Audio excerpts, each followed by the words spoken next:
তোমাদের আমি অণু পরমাণু এই নিয়ে আলোচনা করব। অণু ও পরমাণু, যেটাকে ইংরেজিতে বলছি মলিকিউল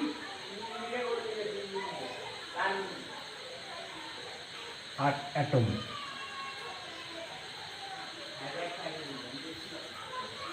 এইগুলো, এই অণু পরমাণুর বিষয়টা আমরা কেউই তোমাদের দেখাতে পারবো না।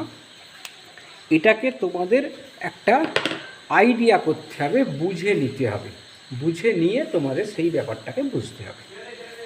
যেমন আমি ধরে একটা সাধারণ একটা উদাহরণ থেকে বলার চেষ্টা করছি, পুরোপুরি উদাহরণটা সঠিকভাবে মিলবে না, কিন্তু তবুও খানিকটা হয়তো তোমরা আইডিয়া পেতে পারো। ধরো বেদানা, একটা বেদানার মধ্যে আমরা দেখেছি বেদানার খোসাটাকে যদি ছাড়াই তাহলে তার ভেতরে এই বেদানার যে দানাগুলো, অ্যাকচুয়ালি দানা মানে রসসহ দানা, এই প্রতিটা রসসহ দানার ভিতরে আবার বেদানার বীজগুলো থাকে। তাই আমি রসসহ দানার কথা বলছি।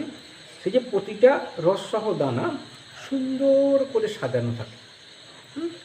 তো সেই রকমভাবে এটা তার মানে হচ্ছে একটা একক, বেদানার একটা একক হচ্ছে ওই রকম দানাগুলো। তো সেই দানাগুলো দিয়ে বেদানাটা তৈরি হয়েছে। তেমনি কোনো একটা পদার্থ এই রকমভাবে ওই রকম একটা একক দিয়ে তৈরি হয়েছে, পরপর সেই এককগুলো দিয়ে পদার্থটা তৈরি হয়েছে।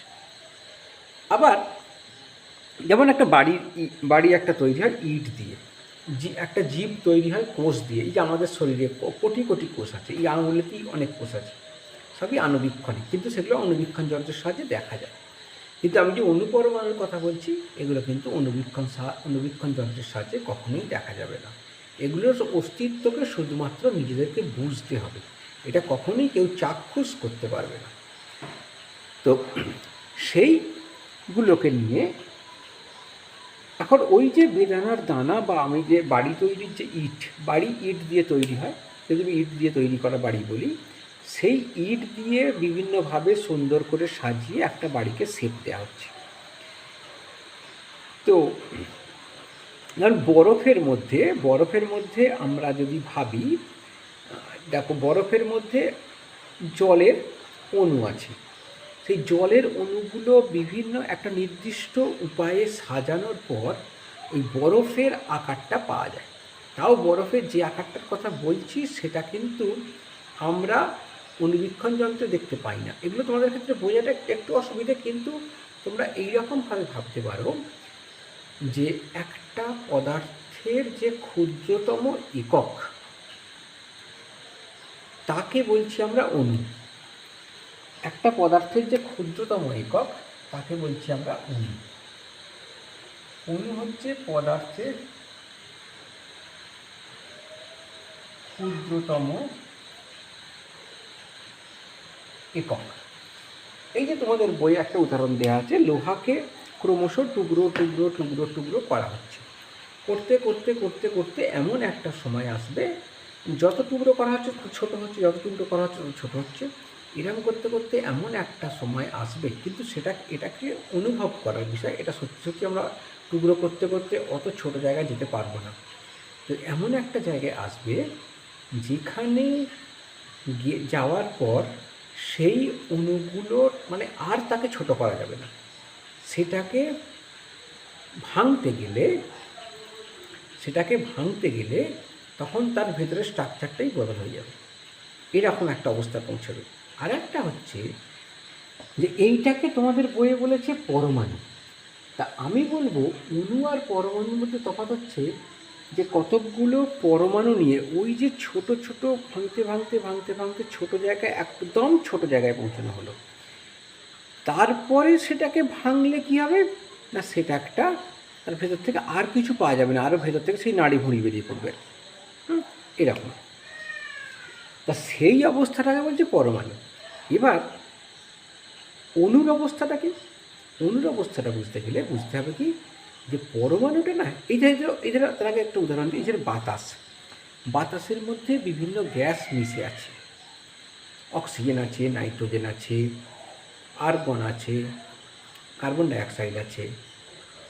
তা সেইগুলো যে মিশে আছে সহজে কেউ কারোর সঙ্গে বিক্রিয়া করছে না। যদি বাইরে থেকে তাপ দেওয়া হয় তাহলে বিক্রিয়া করতে পারে কিছুটা, এরকম একটা ব্যাপার। যেমন কিছু জ্বালালে অক্সিজেন গ্যাসটা সেই জ্বলতে সাহায্য করছে, মানে অক্সিজেন গ্যাস বিক্রিয়া করছে, কিন্তু একটা কাগজ রেখে দিয়েছি, কাগজের সঙ্গে কিন্তু অক্সিজেন বিক্রিয়া করছে না। তো এই যে তারা বিক্রিয়া করছে না বা গ্যাসগুলো নিজেদের মধ্যে বিক্রিয়া করছে না, এই যে গ্যাসগুলো নিজেদের মধ্যে বিক্রিয়া করছে না, এই প্রসঙ্গে আমি আরেকটা বিক্রিয়ার কথা বলবো তোমাদের। এমনি অক্সিজেন নাইট্রোজেন বিক্রিয়া করছে না, বাতাসে রয়েছে, তাদের সাধারণ আগুন দিলেও বিক্রিয়া করে না। কিন্তু একটা গাড়ি যখন চলে তার ভেতরে পেট্রোল আছে, সেই পেট্রোলটা ইঞ্জিনেতে পোড়ার জন্যে বাতাস লাগবে, মানে অক্সিজেন লাগবে। সে শুধু তো আর অক্সিজেনকে আলাদা করে পাওয়া যাবে না, এই বাতাস মেশানোটাই ওই ইঞ্জিনের মধ্যে প্রবেশ করবে। সেখানে এত তাপ উৎপন্ন হবে, একটা বেশ ভালো রকম তাপ উৎপন্ন হবে, সেই তাপেতে অক্সিজেন আর নাইট্রোজেন বিক্রিয়া করতে পারে। তার মানে অক্সিজেন নাইট্রোজেন স্বাভাবিকভাবে বিক্রিয়া করছে না, কিন্তু ওখানে গেলে বিক্রিয়া করতে পারে। তাহলে কেন তারা এখানে বিক্রিয়া করছে না আর ওখানে ওই রকম অত্যন্ত উত্তপ্ত অবস্থায় গেলে কেন তারা বিক্রিয়া করতে পারবে, সেইটাকে তোমাদের যদি আমি বলি, এই যে অক্সিজেন যে রয়েছে বাতাসের মধ্যে অক্সিজেন নাইট্রোজেন যে রয়েছে, তারা কিন্তু স্বাধীনভাবে রয়েছে, কেউ কারোর সঙ্গে বিক্রিয়া করছে না। তার কারণ তারা যে ক্ষুদ্রতম অবস্থায় রয়েছে সেটা অণুর অবস্থায় রয়েছে, যেটা স্বাধীনভাবে থাকতে পারে, বিক্রিয়া করতে পারে না।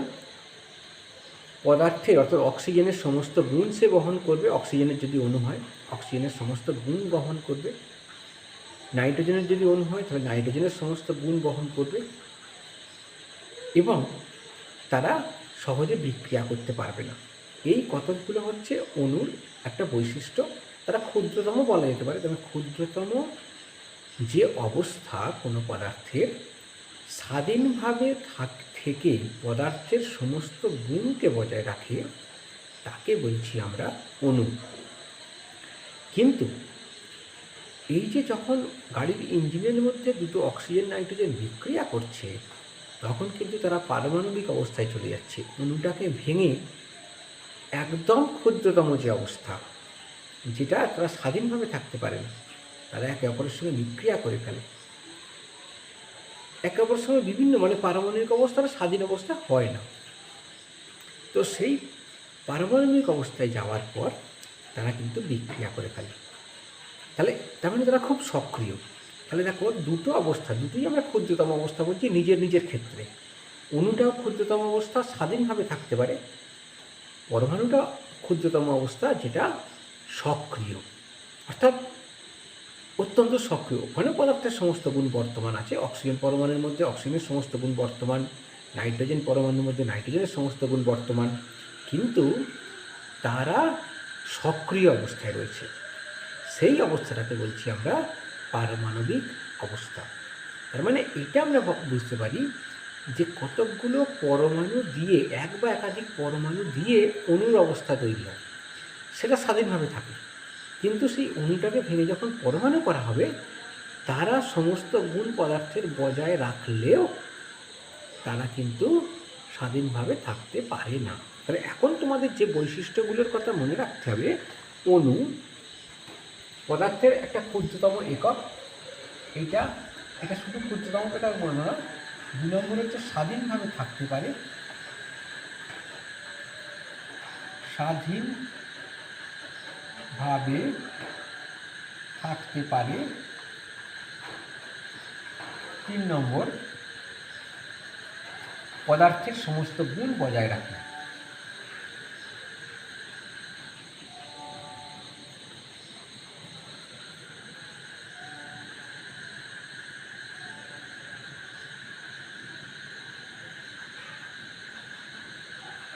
এইগুলো মোটামুটি অণুর বৈশিষ্ট্য। আর একটা কি আমরা বলবো, অণু মৌলিক এবং যৌগিক উভয় পদার্থটি অণু। তার মানে পদার্থ বলেছি, তাই যে কোনো, সেটা মৌলিক পদার্থ হতে পারে, যৌগিক পদার্থ হতে পারে, যে কোনো ধরনের পদার্থ হলেই তার কিন্তু অণু থাকবে। এবার পরমাণু অবস্থাটা বলি। তার মানে আমি অণুর সংজ্ঞাটা কী করতে পারি, পদার্থের যে ক্ষুদ্রতম একক স্বাধীনভাবে থেকে পদার্থের সমস্ত গুণ বজায় রাখে তাকে আমরা অণু বলছি। তাহলে এইটা বলি আমরা সংজ্ঞা হিসেবে বলতে পারি।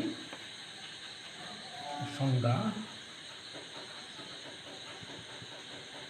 পদার্থের যে ক্ষুদ্রতম একক স্বাধীনভাবে থেকে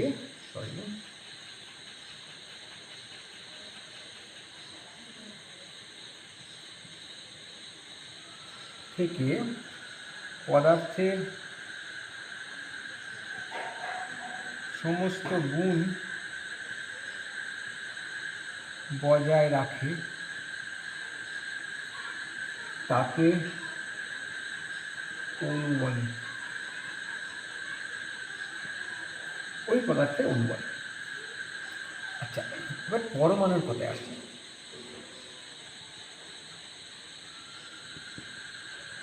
পরমাণু হচ্ছে এটাও পদার্থের আরও ক্ষুদ্রতম একক, কিন্তু ক্ষুদ্রতম ইন দ্য সেন্স দুটোই ক্ষুদ্রতম কথাটা তো হয় না যে একটা ক্ষুদ্রতম বললাম তার থেকেও ছোট।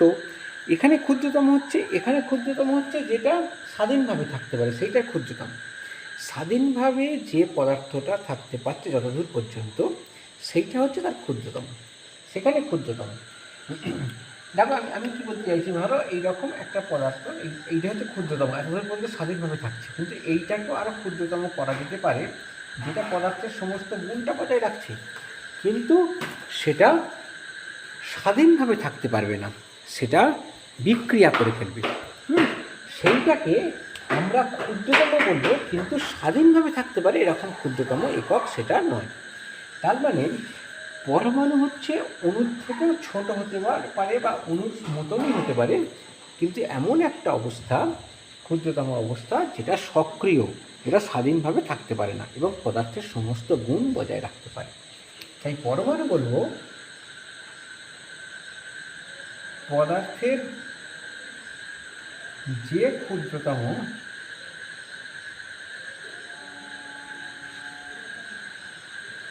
একক সক্রিয় তাই বিক্রিয়ায় অংশগ্রহণ করে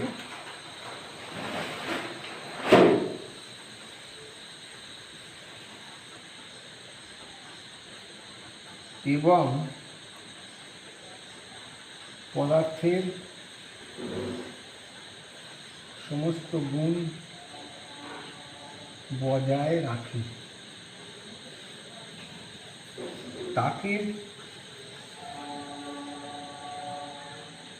পরমাণু বলে।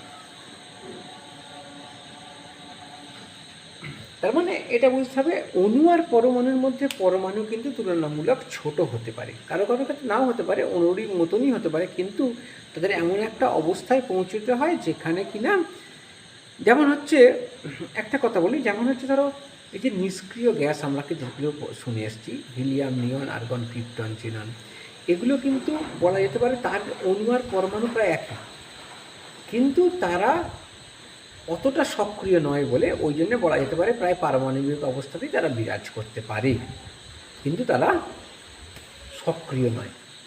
কিন্তু লোহা বা মেটালগুলো ওখানে ঠিক ওদের অণুর অবস্থাটা ঠিক বলা যাবে না, এই কারণেই, কারণ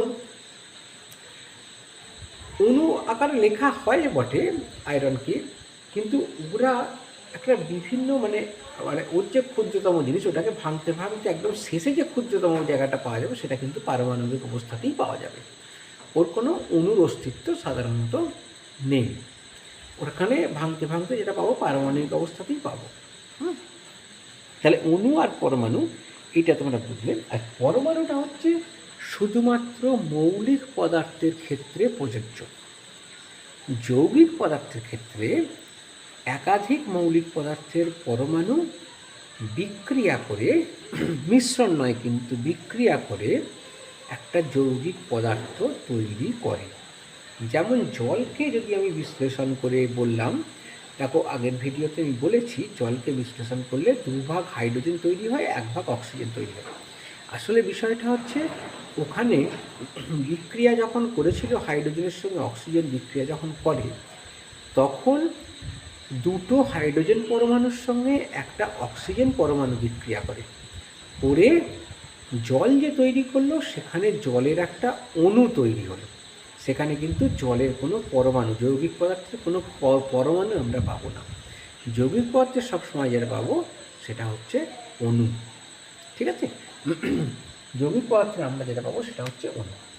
আর এই পরমাণুকে যেটা দিয়ে বোঝানো হয়, যে সিম্বল বা চিহ্ন বলে তাকে, পরমাণুকে সংক্ষেপে যেটা দিয়ে বোঝানো হয় তাকে বলা হচ্ছে তার চিহ্ন। তোমাদের বই অনুযায়ী আমি এখানে বলি, যেমন এক এক কতগুলো যৌগের নাম দিয়েছে। জল যৌগ, তাতে কি কি মৌলের পরমাণু আছে? জলের মধ্যে আছে হাইড্রোজেন আর অক্সিজেন। কার্বন ডাইঅক্সাইড, কার্বন ডাইঅক্সাইডের মধ্যে আছে কার্বন ডাই অক্সাইড, বলছে তবে দুটো অক্সিজেন, অর্থাৎ এখানে একটা কার্বন পরমাণু, দুটো অক্সিজেন পরমাণু।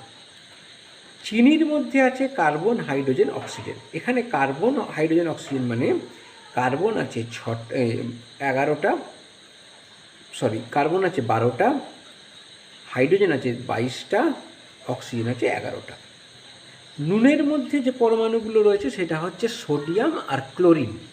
ক্লোরিন কিন্তু পারমাণবিক অবস্থায়। গ্যাসগুলো, বেশিরভাগ গ্যাসগুলোকে আমরা মানে যেগুলো মৌলিক গ্যাস, যেমন হচ্ছে oxygen, nitrogen, hydrogen, chlorine, fluorine, এগুলো মৌলিক গ্যাস বলে। এরা দুটো করে পরমাণু নিয়ে তৈরি হয়। ওজনের ক্ষেত্রে 3টে পরমাণু নিয়ে, এইখানে আমি একটা কথা বলে দিই, যেমন হচ্ছে অক্সিজেনের ক্ষেত্রে দুটো পরমাণু নিয়ে তৈরি হচ্ছে একটা অণু। এইখানে আমি যদি এরকম লিখি, দাঁড়াও,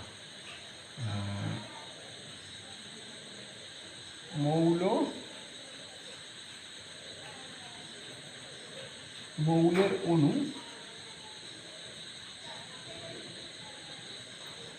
আর পরমাণুর সংখ্যা।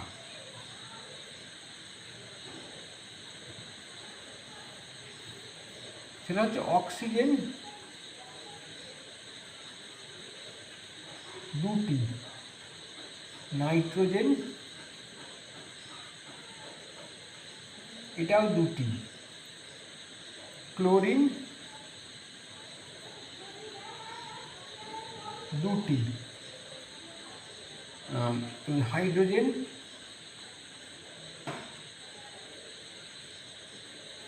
2টি, হিলিয়াম 1টি। এখানে শুধু হিলিয়াম নয়, হিলিয়াম, নিয়ন, আর্গন, ক্রিপ্টন, জিনন, রেডন পর্যন্ত আছে, রেডন গ্যাস। সবগুলোতেই একটা করে পরমাণু দিয়ে তৈরি হয়েছে একটা, ওটা অণু পরমাণুর সমান, কারণ ওরা তো হচ্ছে নিষ্ক্রিয় টাইপের গ্যাস, তাই পারমাণবিক অবস্থাতেও দেখা যাচ্ছে বিক্রিয়া করতে পারছে না। যেমন এইখানে একটা ব্যতিক্রম বলা যেতে পারে, পদার্থের ক্ষুদ্রতম একক সক্রিয়, তাই বিক্রিয়ায় অংশগ্রহণ করে। এইখানে এটা বিক্রিয়া অংশগ্রহণ করে কিন্তু স্পন্টেনিয়াসলি, যখনই পারমাণবিক অবস্থায় চলে গেল তখনই বিক্রিয়ায় অংশগ্রহণ করে, মানে স্বতঃস্ফূর্তভাবে বিক্রিয়া অংশগ্রহণ করে।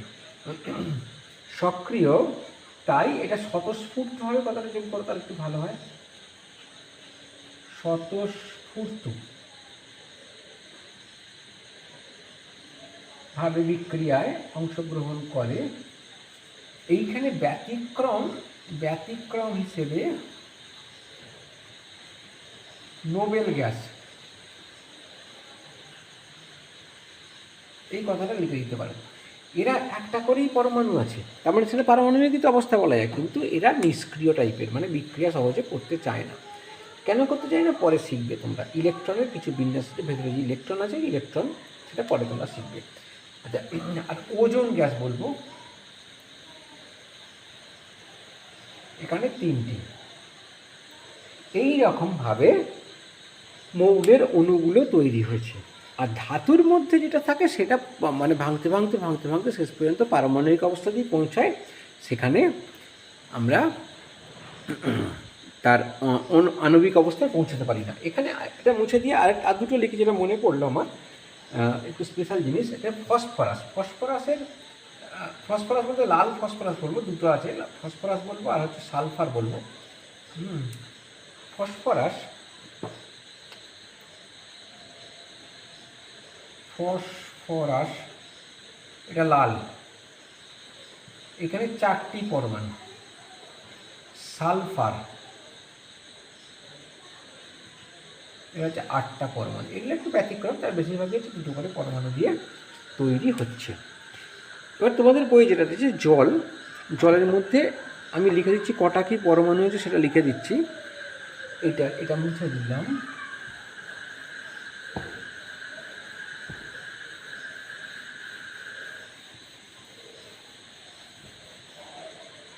জল, আচ্ছা এটা হচ্ছে অণু, যৌগ, এটা হচ্ছে যৌগের অণুর সংখ্যা, যৌগের উপস্থিত পরমাণুর সংখ্যা।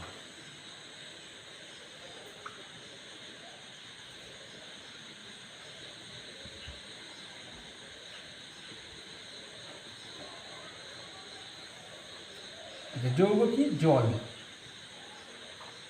এখানে কি? হাইড্রোজেন 2টি,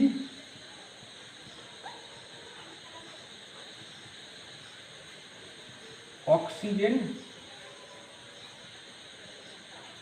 1টি। আচ্ছা তারপরে দিয়েছি তোমাদের কার্বন ডাই অক্সাইড।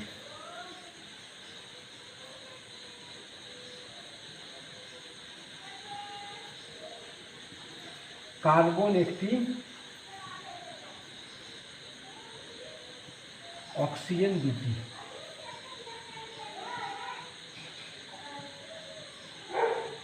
তারপর দিয়েছে তোমাদের চিনি।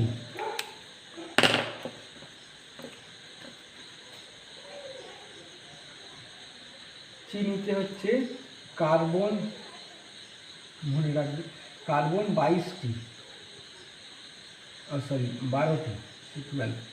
হাইড্রোজেন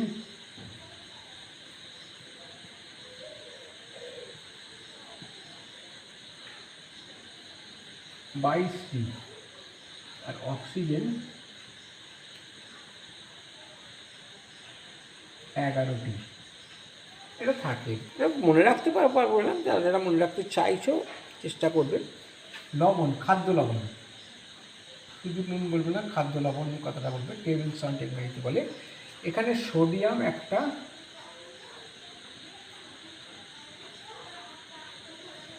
আর ক্লোরিন একটা। দেখো তোমাদের ক্লোরিন 2টো পরমাণু নিয়ে একটা অণু তৈরি হয় বলেছিলাম। তাহলে এখানে দেখো ক্লোরিনটাকে ভেঙে একটা পরমাণুতে আসতে হচ্ছে, সক্রিয় হচ্ছে। আচ্ছা হলো পাথুরে চুন।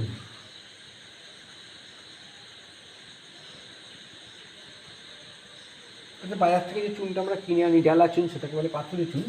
এটা হচ্ছে ক্যালসিয়াম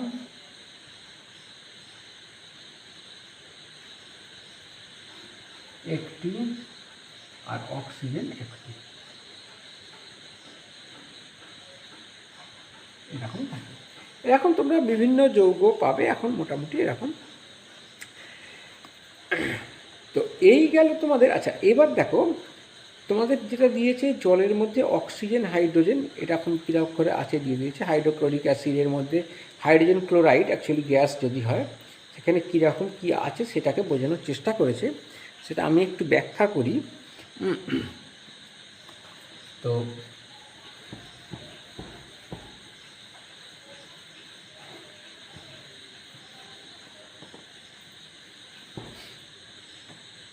দেখো আমি বলছিলাম অক্সিজেন আর হাইড্রোজেনকে যদি মিশিয়ে দিই তাহলে কি থাকবে? তাহলে মেশানো আছে, একটা পাত্রের মধ্যে অক্সিজেন হাইড্রোজেন মেশানো আছে। তাহলে এখানে অক্সিজেনের অণু O2 লিখব, এখানে হাইড্রোজেনের অণু H2 লিখব, এখানে হয়তো একটা হাইড্রোজেনের অণু, এখানে একটা H2 ঘুরে বেড়াচ্ছে, এখানে একটা অক্সিজেনের অণু O2 ঘুরে বেড়াচ্ছে, এখানে একটা হাইড্রোজেনের অণু, এটা একটা গোলটা দিচ্ছি না, ধরো ঘুরে বেড়াচ্ছে। তো একটা অবয়ব আছে, গোল হিসেবে দিয়েছিলাম এরকম করে, এরকম সময় সব রয়েছে, তাই তো? কোনটায় কে আছে তার ঠিক নেই, মোটামুটি এরকম মিশে আছে, কিন্তু পাশাপাশি দেখো তারা পাশাপাশি অবস্থান করছে। এটা হচ্ছে হাইড্রোজেন অক্সিজেন মিশ্রণ। হাইড্রোজেন ও অক্সিজেনের মিশ্রণ।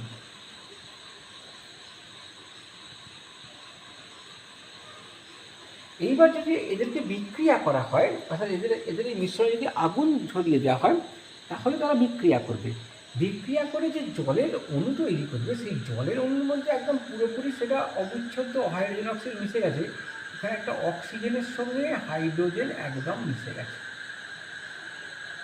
একদম অক্সিজেনের সঙ্গে হাইড্রোজেন মিশে এরকম তৈরি করছে। অর্থাৎ এই যে আমি বলেছি, এইটা আসলে একটা অণু, ভুল লিখলাম আমি, একটু অন্যভাবে লিখি।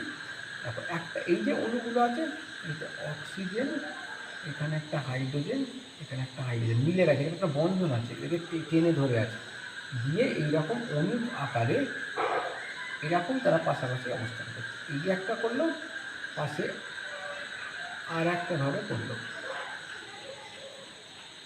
এরকম করে হাত ধরাধরি করে আছে। তাহলে এখানে যেভাবে আছে, এখানে তো সেভাবে নেই। এখানে হাইড্রোজেন অক্সিজেন একবারে মিলেমিশে একাকার হয়ে গেছে, হয়ে গিয়ে একটা অন্য ধরনের বিশিষ্ট পদার্থ তৈরি করেছে। তাই এটা হচ্ছে মিশ্র পদার্থ, আর এটা হচ্ছে যৌগিক পদার্থ। আচ্ছা, এই মিশ্র পদার্থটা কী দিয়ে তৈরি হয়েছে না, মিশ্র পদার্থটা তৈরি হয়েছে অক্সিজেন হাইড্রোজেন এইগুলো দিয়ে, মানে মৌলিক পদার্থ দিয়ে। অক্সিজেনটা শুধু অক্সিজেনই আছে ওর মধ্যে, যদি বিশ্লেষণ করা যায় শুধু ওই পাওয়া যাবে, অক্সিজেনই পাওয়া যাবে। হাইড্রোজেনকে বিশ্লেষণ করলে শুধুমাত্র হাইড্রোজেনই পাওয়া যাবে, আর কিছু পাওয়া যাবে না। তাই এটা হচ্ছে মৌলিক পদার্থের মিশ্রণ। কিন্তু আমি যদি বাতাস ধরি, এটা হচ্ছে মৌলিক পদার্থের মিশ্রণ, এটা ব্যাটারির মৌলিক পদার্থ।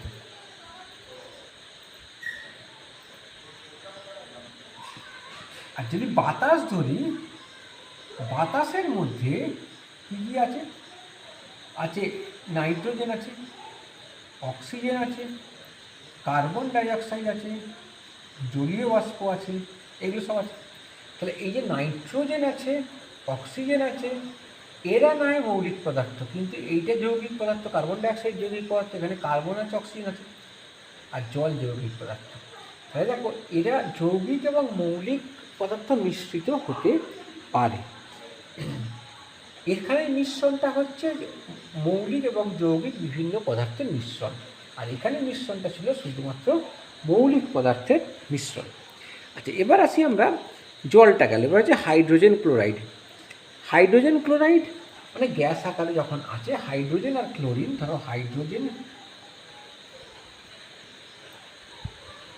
প্লাস ক্লোরিন, এই দুটো গ্যাসকে মিশিয়ে দিয়ে তার ভিতরে আগুন ধরিয়ে দেওয়া হলো। এই ক্লোরিন বিক্রিয়া করে ভেঙে যাবে, দিয়ে হাইড্রোজেন ক্লোরাইড গ্যাস তৈরি হবে।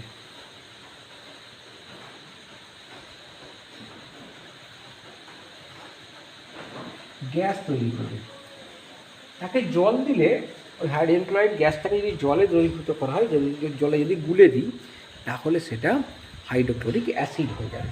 তা হাইড্রোজেন ক্লোরাইডের মধ্যে কি, একটা হাইড্রোজেন আর একটা ক্লোরিন, এরা পাশাপাশি অবস্থান করে বন্ধন তৈরি করে আছে। মানে একটা হাইড্রোজেন পরমাণু রয়েছে, একটা ক্লোরিন পরমাণু রয়েছে। আচ্ছা, কার্বন ডাই অক্সাইড,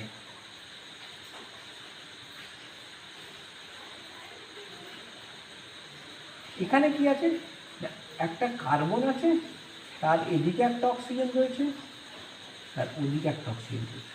মানে দুটো অক্সিজেন আর একটা কার্বন নিয়ে কার্বন ডাইঅক্সাইড তৈরি হয়েছে। দুটো অক্সিজেন মানে দুটো অক্সিজেন পরমাণু আর একটা কার্বন পরমাণু নিয়ে কার্বন ডাইঅক্সাইড এটা তৈরি হয়েছে। ঠিক আছে? তা এই যে কার্বনকে আমি সি দিয়ে বোঝাচ্ছি, অক্সিজেনকে ও দিয়ে বোঝাচ্ছি, হাইড্রোজেনকে এইচ দিয়ে বোঝাচ্ছি, ক্লোরিনকে সিএল দিয়ে বোঝাচ্ছি, ইত্যাদি ইত্যাদি। তা এইগুলোকে এই যে মানে সংক্ষেপে যে বোঝাচ্ছি যেটা, এগুলোকে কিন্তু একটা পরমাণুকে বোঝাচ্ছে। সেটা হচ্ছে এইগুলো, এইচ মানে একটা পরমাণু হাইড্রোজেন, ক্লোরিন মানে একটা হাইড্রোজেন পরমাণু, সি মানে কার্বনের একটা পরমাণু, ও মানে একটা অক্সিজেন পরমাণু।